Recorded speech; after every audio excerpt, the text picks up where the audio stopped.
Oke, selamat berjumpa kembali. Kali ini kita akan membahas soal induksi sambungan dari rencananya itu 25 soal. Oke. Tapi sebelum kita memulai, ya saya minta tolong ya jangan lupa mensubscribe video ini agar semakin menambah gairah buat saya dalam berbagi ilmu kepada kita semua. Oke, kita lanjut nomor 11. Di situ ada soalnya generator atau dinamo adalah alat yang digunakan untuk mengubah. Nah, jadi kalau kita lihat tadinya gambar yang sebelumnya ya itu untuk nomor 6 sampai 10 seperti ini ya. Lihat. Ini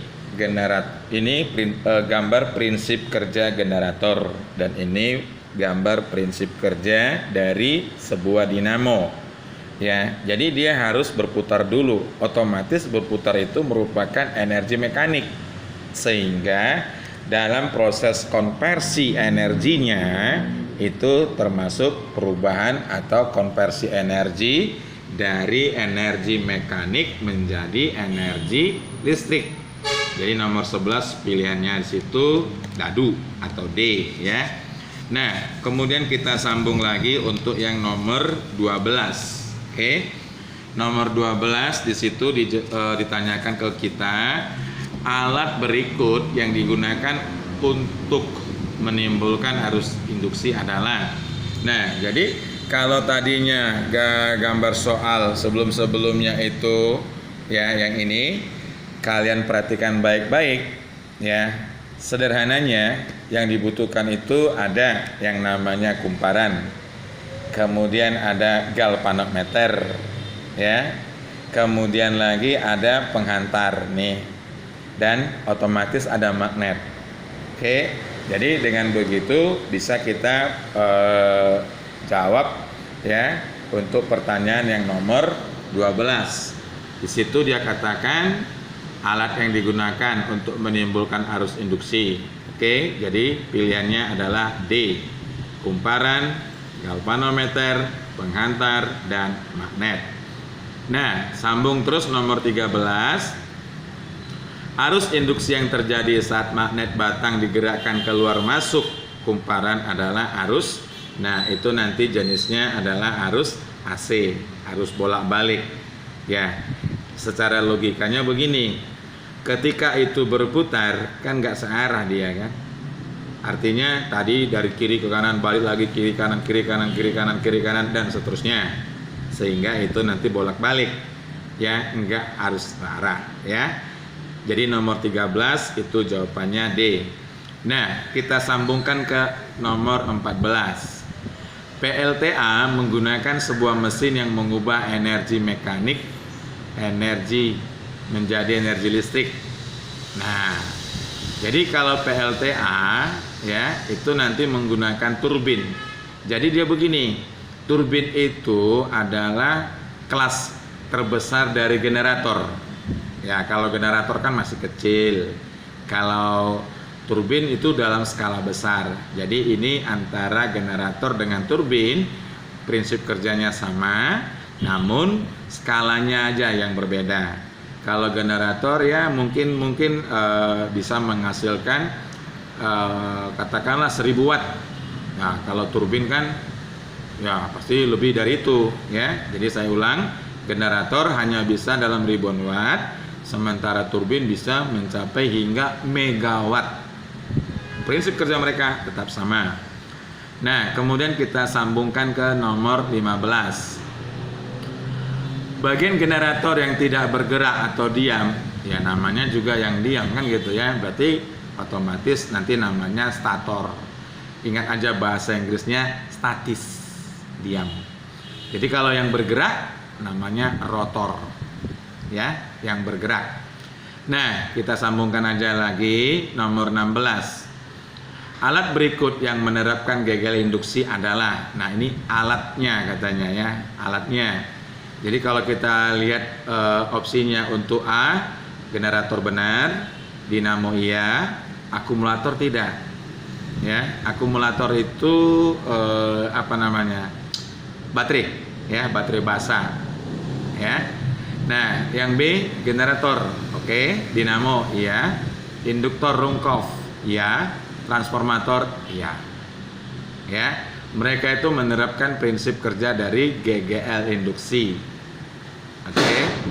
Jadi untuk nomor 16 jawabannya B. Ya. Nah, kita sambungkan lagi nomor 17. Perbedaan antara generator AC dan DC adalah, nah, kalau yang ini ya, perbedaannya itu terletak pada komutator. Ya, pada komutator. Nah, komutator itu mirip seperti cincin. Ada cincin belah, ada cincin yang bulat dia, tapi memiliki bentuk yang berbeda lah. Ya. Jadi nanti untuk perbedaan antara generator AC dengan DC itu tepatnya pada komutator. Ya.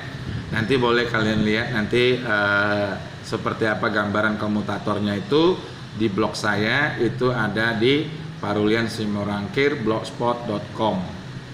Ya, lengkap gambarnya di situ. Oke.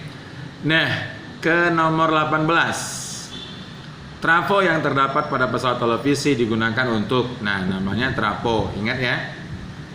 Trafo itu pengertiannya adalah alat yang dapat menaikkan atau menurunkan tegangan. Nah, jadi yang diturunkan itu adalah nilai tegangannya. Boleh naik, boleh turun. Nah, kalau yang menempel atau yang ada di televisi, ya, itu otomatis nanti dia yang menaikkan atau menurunkan, tergantung. Nah, sekarang kita lihat soalnya. Menurunkan tegangan 220 volt AC, menaikkan tegangan 220 volt AC, menstabilkan tegangan itu tidak, menyiarkan tidak. Ya, oke. Nah, jadi untuk yang nomor 18 ya, itu nanti adalah menurunkan tegangan. Nah, bisa nggak kalau nanti dia menaikkan? Ya bisa aja, tergantung kebutuhan. Soalnya di sini disebutkannya televisinya umum, nggak misalnya apakah televisi warna atau televisi hitam putih, ya, atau monitor pada komputer atau laptop sekali. Ya. Nah, jadi untuk yang nomor 18 itu nanti pilihannya adalah A. Nah, kita sambungkan nomor 19. Berikut ini yang bukan keuntungan transmisi daya listrik jarak jauh. Berarti kan maksudnya kerugian lah, seperti itu ya. Dengan menggunakan tegangan tinggi adalah, nah, kita lihat dulu opsi A. Energi listrik yang hilang dapat diperkecil. Arus yang mengalir menjadi kecil. Kabel yang digunakan ukurannya kecil. Hambatan kabelnya besar. Nah, jadi simpelnya begini. Coba ingat-ingat itu kawat atau tiang listrik yang ada di pinggir jalan. Ya. Itu kan menggunakan kabel transmisi. Itu kan nggak ada yang kecil-kecil kan. Itu semua yang besar-besar. Berarti nanti untuk yang C nggak mungkin, itu jawabannya salah ya. Kemudian hambatan kabel besar ya udah pasti ya. Namun coba kembali ke soal tadi, berikut ini yang bukan. Nah, ada kata bukan, berarti suruh cari yang salah ya, suruh cari yang salah. Oke. Nah, jadi yang salah berarti cuma itu tadi ya, C ya. Kabel yang digunakan ukurannya kecil, itu yang salah. Oke. Nah, yang terakhir nomor 20. Magnet yang diam di dalam kumparan tidak menghasilkan gagal induksi karena di dalam kumparan ini ya, kembali lagi, tidak terjadi perubahan flux magnetik ya. Tidak terjadi. Itu dia. Jadi nomor 20 pilihannya adalah A.